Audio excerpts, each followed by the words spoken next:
Hi friends, good day.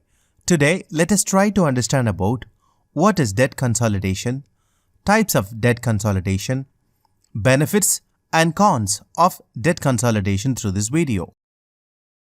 According to Tony Hsieh, CEO of Zappos, chase the vision, not the money. The money will end up following you.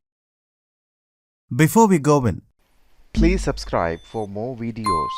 Click the bell icon for updates. what is debt consolidation? The term debt consolidation means taking out a new loan in order to pay off the other loans or liabilities or consumer debts which are generally unsecured. In this, more than one debt or multiple debts are combined into a large single piece of debt with a favorable term structure which include lower interest rate, lower monthly payment or both, or lower tenure.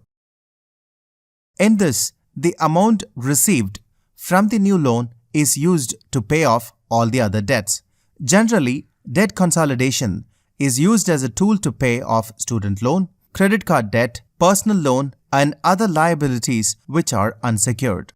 The borrower would now have to only pay one payment instead of making multiple payments to other creditors. Debt consolidation does not erase the original debt, it just transfers the consumer's loan to a different lender or type of loan. Types of debt consolidation. Number 1. Credit card balance transfer. A credit card which has a high credit limit and a promotional interest rate on balance transfers is a better candidate for consolidating other high credit card balances with high interest rates. Combining all the balances under an interest rate that is lower than the average rate of the existing balances allows us to save money on interest and also pay toward one credit card instead of several. Number 2.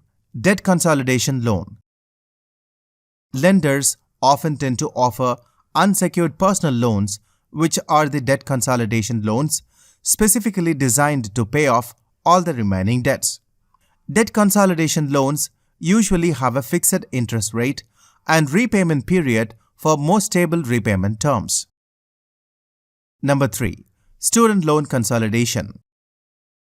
These loans are designated to consolidate multiple student loan balances into a single loan with a single monthly payment. This type of debt consolidation is beneficial if one have multiple student loans with different lenders or servicers. Student loan consolidation is available for private and federal loans. Number 4.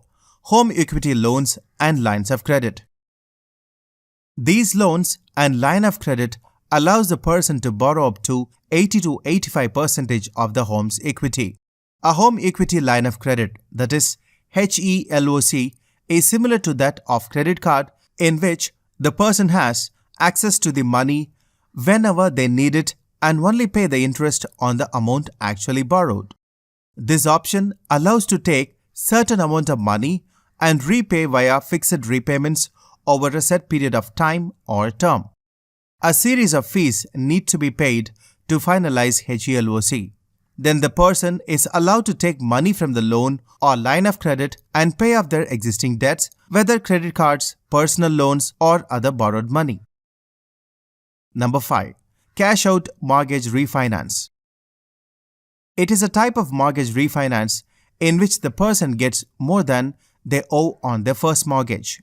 This new mortgage pays off the old mortgage and the difference can be used to pay off existing loans, assuming that the approved loan covers credit card and loan balances. One thing to remember is that this type of debt consolidation method comes with the closing costs. One has to pay additional fees depending on the debt consolidation method they choose. Some of the fees includes are balance transfer fees for credit cards, which may be around 3 to 5%, origination fees for personal loans used for debt consolidation, closing costs for mortgage-related loans and line of credit. Benefits of debt consolidation.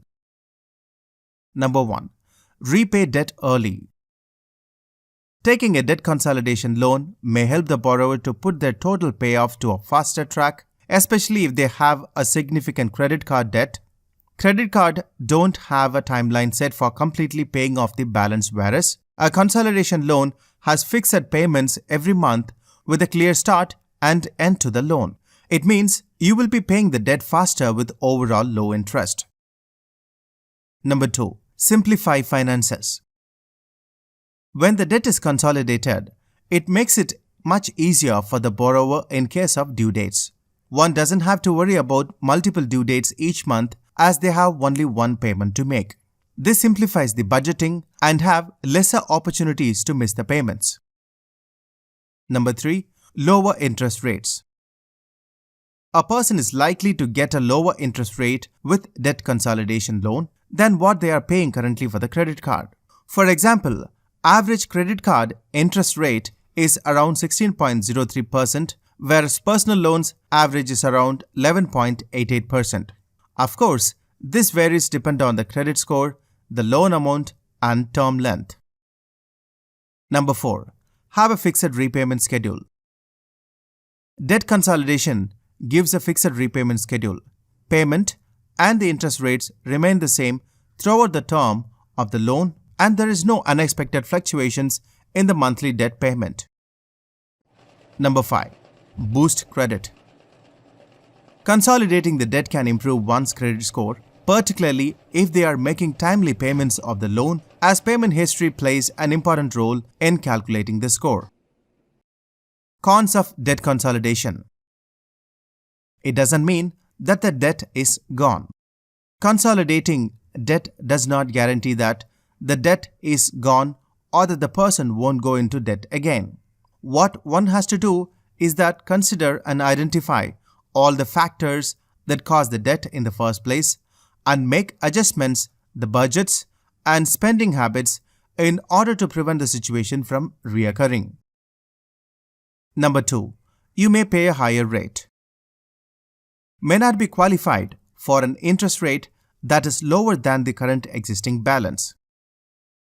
Number 3. Lengthened repayment term means that the person pays more in interest even with a lower interest rate. Number 4. Some loans may require to put up a collateral, for example, a house. Thank you so much for watching. Please like this video and do share.